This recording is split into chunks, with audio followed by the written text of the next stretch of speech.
ठीक आहे, लक्ष द्या. तर आपला जो चॅप्टर चालू आहे तो चॅप्टरचं नाव आहे आपल्या matters in our surrounding. Chapter start करत असताना जर बघितलं तर ऍक्च्युली आपण मॅटरची डेफिनेशन लर्न केलेली आहे. Matter is nothing but any substance which has a mass and takes up a space by its volume. आता याच्यामध्ये आपण आज जो पॉईंट बघणार आहे तो आहे तुमचा स्टेट्स ऑफ अ मॅटर. काय लर्न करायचं आहे आपल्याला? States of a matter learn करायचं. विषय असा येतोय की मॅटर ऍक्च्युली आपण बघितलं होतं की matter is a made up of a particles, बरोबर आहे. आता ते पार्टिकल्स मध्ये आपण हे पण बघितलं की कायनेटिक्स लर्न करत असताना particles of a matter attract each other. आता ह्या कंडिशन मध्ये विषय असा आहे की मॅटर हा पार्टिकल पासून बनलेला आहे. मॅटर म्हणजे जे पार्टिकल्स आहेत एकमेकांना काय करतात, एकमेकांच्या जवळ अट्रॅक्ट करतात. मग काही काही पार्टिकल एकमेकांच्या खूप जवळ असणार आहेत, काही काही पार्टिकल एकमेकांच्या पासून थोड्याशा अंतरावरती असणार आहेत आणि काही काही पार्टिकल एकमेकांच्या पासून खूप लांबवरती असणार आहे. ते कुणावरती डिपेंड असणार आहे तर पार्टिकल मधील फोर्स ऑफ अट्रॅक्शन वरती डिपेंड असणार आहे. कुणावरती डिपेंड असणार आहे? फोर्स ऑफ अट्रॅक्शन वरती. आणि ड्यू टू धीस कंडिशन्स की तुमच्या मॅटरचे 3 स्टेट्स पडतात. किती पडतात? 3 स्टेट्स. बरं ते काय काय आहेत बघा जरा या ठिकाणी की स्टेट्स ऑफ अ मॅटर कुणावरती डिपेंड आहेत तर depend on the nature and the characteristics of particles of matter. सांगितल्याप्रमाणे तुमच्या मॅटरचं नेचर आहे पार्टिकल्स आणि त्याच्यामध्ये कॅरेक्टरिस्टिक्स ऑफ पार्टिकल मध्ये सांगितलं की मॅटरचे पार्टिकल्स एकमेकांना काय करतात? अट्रॅक्ट. सो त्या ह्या 2 कंडिशन वरती तुमच्या मॅटरची काय पडणार आहे तर टाइप्स किंवा स्टेट्स पडणार आहेत. तर basically there are 3 states of a matter. आता आपण सिलेबस मध्ये जर बघितलं तर स्टेट्स ऑफ मॅटर मध्ये आपण किती स्टेट्स मॅटरच्या लर्न करायच्या आहेत तर 3, बरोबर आहे. त्या कोणकोणत्या तर बघू शकता. तुमची पहिली आहे सॉलिड स्टेट. कोणती आहे तुमची पहिली तर सॉलिड स्टेट. तुमच्या पुढे फक्त पिक्चर मांडलाय तुम्हाला फक्त रेफरन्स साठी, बरोबर आहे. त्या पद्धतीने तुम्हाला सॉलिड स्टेट बघू शकता तुम्ही. सेकंड असणार आहे तुमची लिक्विड स्टेट, बरोबर आहे. आता बेस्ट एक्झाम्पल आहे आईस क्यूब जे असतं तुमच्या सॉलिड स्टेट मध्ये. सेकंड एक्झाम्पल आहे तुमचं water which is in the liquid state. Actually तुम्ही बघत असताना लक्ष द्या जरासं त्यांचं पार्टिकलचं नेचर पण बघा कसे कसे असणार आहे. थर्ड स्टेट तुमची कोणती आहे तर गॅसियस स्टेट आहे. कोणती आहे तुमची तर गॅसियस स्टेट. बघा याच्यामध्ये force of attraction between the particles of matter खूप स्ट्रॉंग असणार आहे कारण पार्टिकल एकमेकांच्या खूप जवळ आहेत. त्यांच्यापेक्षा जराशी लांब आहे, त्यांच्यापेक्षा खूप लांब आहे. हे बेसिक 3 स्टेप्स आपल्याला स्टेट्स ऑफ मॅटर मध्ये लर्न करायचे आहे. परंतु एवढंच नाहीये तर जसं आता मॉडर्न इन्व्हेन्शन होत गेलेलं आहे तर अलॉंग विथ दॅट आपण अजून extra 2 states of matter learn करणार आहे. जी 4थी स्टेट असणार आहे ती आहे तुमची प्लाझ्मा स्टेट. कोणती आहे तुमची ती? Plasma state. प्लाझ्मा स्टेट जर पर्टिक्युलरली बघितलं तर हे तुमच्या अर्थच्या नॉर्थ पोलला आणि साऊथ पोलला पाहायला मिळतं आणि ती पण तुमच्या स्काय मध्ये पाहायला मिळते. ही स्टेट ऑलरेडी प्रेझेंट आहे. कळतंय मी काय बोलतोय? त्यानंतर शेवटचे जे स्टेट द्या 5th स्टेट ते जरा थोडीशी वेगळे आहे. अजून त्याच्यावरती वर्किंग चालू आहे ती म्हणजे तुमची बोस-आइन्स्टाईन कंडेन्सेट. काय नाव आहे त्या स्टेटचं तर बोस-आइन्स्टाईन कंडेन्सेट की जी ऍक्च्युअली थोडीशी वेगळ्या फॉर्मॅटमध्ये तुम्हाला दाखवली जात्या. थोडस विषय असा आहे की बोस-आइन्स्टाईन कंडेन्सेट बाबत आपल्याला अजून पर्टिक्युलर डिटेल एक्सप्लेन करता येत नाहीये. आता या ज्या प्रत्येक स्टेट मी तुम्हाला दाखवल्या म्हणजे कोणकोणत्या तुम्ही जसं बघितलं सॉलिड, लिक्विड, गॅसेस, प्लाझ्मा, बोस-आइन्स्टाईन प्रत्येक स्टेट आपण डिटेल लर्न करणार. परंतु ऍज पर द सिलेबस आपण मोस्ट ऑफ द फोकस कोणावरती असणार आहे? सॉलिड, लिक्विड आणि गॅसेस यांच्याबाबत पण आपण थोडंसं डिस्कशन करणार आहे. तुम्हाला ते माहित असणं गरजेचं आहे. स्टेट्स ऑफ मॅटर सगळ्यांना समजले आहेत का? Yes sir. Okay. Yes sir. आता हे पूर्ण झाल्यानंतर बघा आपण पुढच्या पुढे म्हणजे ऍक्च्युली काय करायचं आपण आता प्रत्येक स्टेट घ्यायची आहे, बरोबर आहे. आणि प्रत्येक स्टेट आपल्याला काय करायची आहे? व्यवस्थित लर्न करायची आहे. तर या ठिकाणी मी स्टार्ट करत असताना स्टेट्स ऑफ मॅटर मधली पहिली स्टेट चालू करतोय ती आहे तुमची सॉलिड स्टेट. काय बोलायचे आपण आता? सॉलिड स्टेट बघायचे. बघा या ठिकाणी मी मेन्शन केलंय की सॉलिड स्टेट बाबत आता विषय असा येतो की सॉलिड स्टेट कळली की मला फक्त वरच्यावर जर बघताना गेलं तर जे तुमचा आईस क्यूब असेल तो कशामध्ये असतो? सॉलिड स्टेट मध्ये. आणि जर आपण मॅग्निफाय करून बघितलं मायक्रोस्कोपचा युज करून तर त्याचे पार्टिकल एकमेकांच्या खूप जवळ मला दिसणार आहे. आणि अशा केसमध्ये त्या सॉलिड स्टेटमध्ये मॅटरचे जे वेगवेगळे कॅरेक्टरिस्टिक्स आहेत त्यांचं जे नेचर असणार आहे कुणाचं? सॉलिड स्टेटमध्ये. तर ते काय काय त्यांच्या प्रॉपर्टीज काय काय म्हणजे कोणाच्या प्रॉपर्टीज आपण आता लर्न करायचे आहे तर solid states of a matter. Solid states of a मॅटरच्या प्रॉपर्टीज आता आपण लर्न करणार आहे की ज्या वेळेला एखादा सबस्टन्स किंवा एखादा मॅटर हा कशामध्ये असतो, सॉलिड स्टेटमध्ये असतो. तर त्या ठिकाणी तुम्हाला कोणकोणत्या प्रॉपर्टीज ऑब्झर्व करायला मिळतात. सो पहिली प्रॉपर्टी आहे, in a solids particles are tightly or closely packed. तर या ठिकाणी आपण असं ऑब्झर्व करू शकतो की जर एखादा सबस्टन्स किंवा एखादा मॅटर जर त्याच्या सॉलिड स्टेटमध्ये असेल तर त्याच्यामध्ये जे पार्टिकल्स असणार ते एकमेकांचे काय असणार आहेत, खूप क्लोजली असणार आहेत किंवा काय असणार आहेत, खूप टाइटली एकमेकांसंग पॅक केलेले असणार आहे. समजते पहिला पॉइंट. ठीक आहे. सेकंड पॉइंट मध्ये तुम्हाला काय सांगितलं जरासं लक्ष द्या की the gaps between the particles are tiny and hence it is tough to compress them. आता सगळ्यात महत्वाचं जरा लक्ष द्या की तुम्हाला सांगितल्याप्रमाणे की जो सॉलिड स्टेटमध्ये जे पार्टिकल्स म्हणजे कोणताही जर बघितला आपण मॅटर घेतला तो कशामध्ये घेतला, आपण सॉलिड स्टेटमध्ये घेतला. ठीक आहे. तर त्याच्यामध्ये पार्टिकल ऑलरेडी काय समजा हा एक पार्टिकल एकमेकांच्या खूप जवळ आहेत, एकमेकांच्या खूप जवळ आहेत, बरोबर आहे.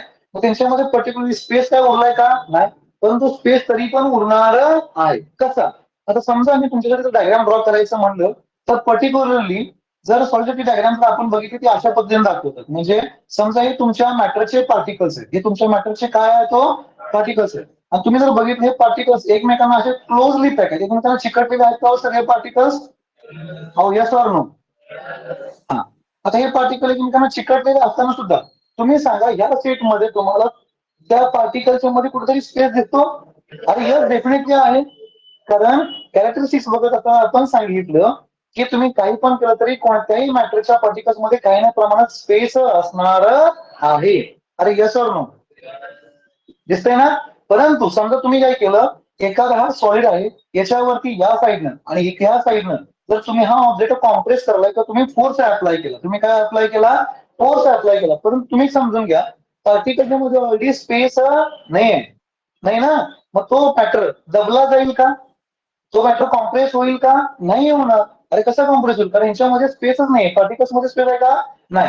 तुम्ही बघा लक्ष द्या मी काय बोलतोय. सपोज इट एकदा एक्झाम्पल, समजा हे आपण एखादा ऑब्जेक्ट घेतला, एक्झाम्पल घेतलं, मी असं दाबायचा प्रयत्न केला की दबतंय, नाही दबणार, बरोबर आहे. परंतु तुम्ही जर बघितलं असेल आता मोस्ट ऑफ द केसेस मध्ये जे कार वॉशिंगला जातात ते वॉटर कसं असतं, प्रेशराइज्ड वॉटर म्हणतो आपण. कसं म्हणतो, प्रेशराइज्ड वॉटरला प्रेस करतात, कॉम्प्रेस करतात. करता येतं का, येतं.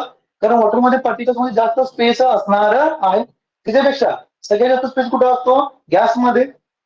ते पार्टिकल्स तुम्हाला एकमेकांना काय करतात, दाबता येतात. अरे येस ऑर नो, नक्की ना. गाडीच्या आपण जर बघितलं टू व्हीलर किंवा फोर व्हीलरचं जर टायर असेल त्याच्यामध्ये हवा भरतोय, बरोबर आहे ना. अरे येस ऑर नो. मग ती गॅसचे पार्टिकल एकमेकांच्या मध्ये काय काय म्हणलं तर जवळ येणार आहे. पॉईंट कळला. पहिला पॉईंट होता की मॅटरचे पार्टिकल्स एकमेकांचे खूप जवळ असतात किंवा closely pack to the each other. Second point मध्ये सांगितलं की दोघांच्या मध्ये लार्ज प्रमाणात स्पेस नाही, त्यामुळे जर तुम्ही दोन्हीकडे फोर्स लावला, कॉम्प्रेस करायला गेला तर ते कॉम्प्रेस पण होणार नाही. समजले आहे का. Yes sir. Yes sir. Okay. आता लक्ष द्या, जर नेक्स्ट पॉईंट बघितला याच्यानंतर नेक्स्ट पॉईंट तुमचा solid has a fixed shape and volume. आता व्हॉल्यूम बाबत तुम्हाला कन्सेप्ट माहित आहे, 3 डायमेन्शनल ऑब्जेक्टच्या आतला स्पेस. अरे yes or no, what is a volume, 3 dimensional ऑब्जेक्टच्या आतला स्पेस, त्याला आपण काय बोलायचं, व्हॉल्यूम.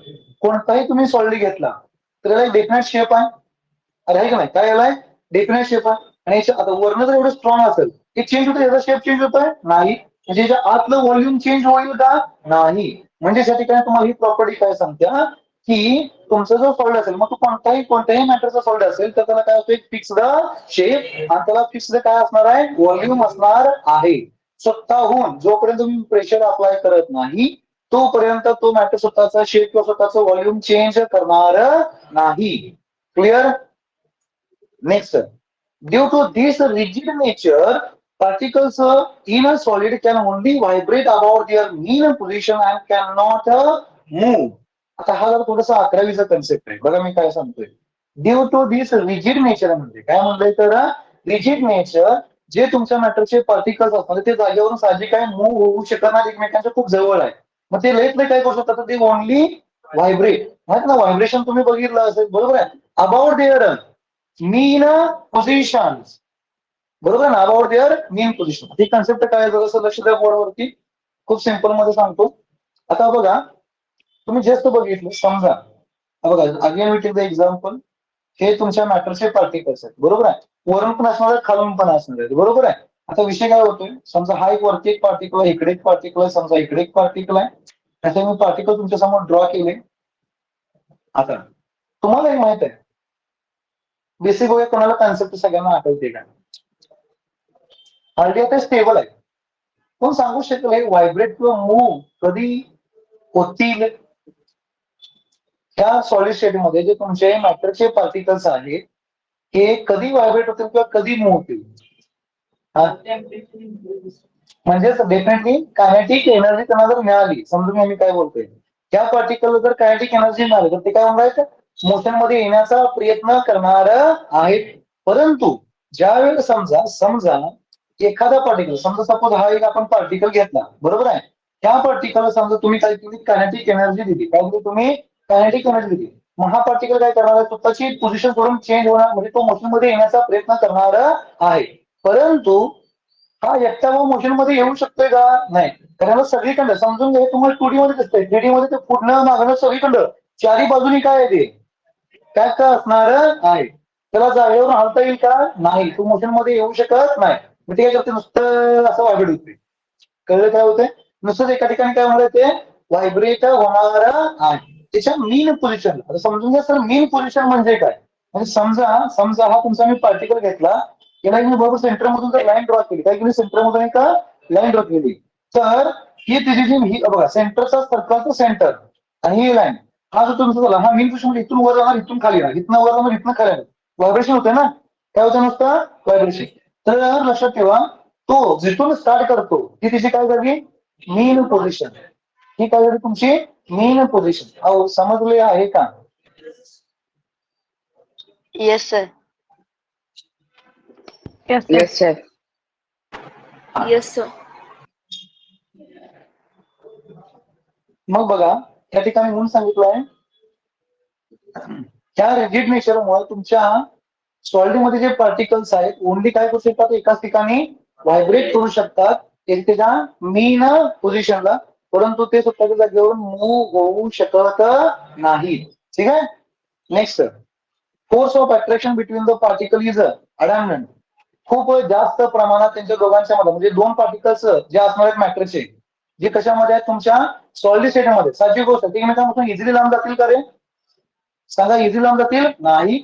त्यांच्यामध्ये खूप जास्त प्रमाणात काय असणार आहे, फोर्स ऑफ अट्रॅक्शन असणार आहे दोन कुणाच्या, दोन पार्टिकल्स ऑफ मॅटर मध्ये. कळतंय? तो इझिली तुम्हाला तरी पार्टिकल रिमूव्ह करता येणार नाही.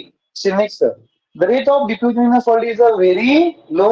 साहजिक गोष्ट आहे, डिफ्युजन प्रोसेस याच्यामध्ये काय असणार, खूप स्लोली घडणार आहे का? कारण याच्यामध्ये स्पेसच नाही आहे. पार्टिकल्स मध्ये स्पेस आहे का? नाही. डिफ्युजन प्रोसेस काय सांगत्या, intermixing of two different types of particles on their own. Actually intermixing होते म्हणजे एका मॅटरचा पार्टिकल दुसऱ्या मॅटरच्या पार्टिकलच्या स्पेस मध्ये जाऊन बसतो. परंतु जो मॅटर ऑलरेडी कशामध्ये तुमच्या सॉलिड स्टेट मध्ये, याच्यामध्ये दोन पार्टिकल्स मध्ये जास्त प्रमाणात स्पेस आहे का? नाही. म्हणजे दुसऱ्या मॅटरचा पार्टिकल सॉलिडच्या मॅटरच्या पार्टिकल मध्ये इझिली जाऊन बसू शकत नाही.